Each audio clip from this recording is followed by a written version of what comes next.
Тоқалға кетәрі емес. Қарақат Әбілдина Қыдырәліге ерекше тосын сый жасады.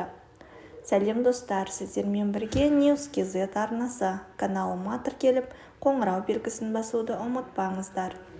Әнші музыкалық продюсер Қыдырәлі Болманов 60 жасқа толды. Өнер иесіне ел президенті Қасым-Жомарт Тоқаев арнайы құттықтау хатын жолдады. Оны мәдениет және ақпарат министрі Айда Балаева арнайы апарып бағалы сыйлығын табыс етті. Қыдырәлінің жары әнші Қарақат Әбілдина жолдасына тосын сый жасап, Майра Ильясова, Сәкен Майғазиев, Маржан Арапбаева, Алтынай Жорабаева, Айгүл Иманбаева сынды өнердегі әріптестерінің жанашыр дос-жарандарының басын қосып керемет бас қосу ұйымдастырып берді.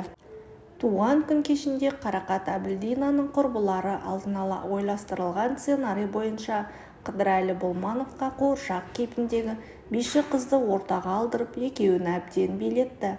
Қазіргі мода бойынша мынау қызды, мынау сенің тоқалың деп айтып қалама деп зәрем ұшты.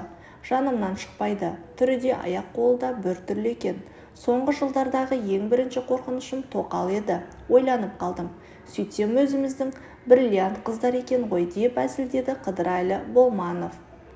Күйеуінің астарлы әзілін Қарақат та іліп әкетті. Намекті қара, не істейміз ағайын? Ағам тоқалға кетәрі емес, ол сізге ұнамаса айтпас едіңіз, ұнаған соң айтып тұрсыз ғой деп күлді өнер иесі.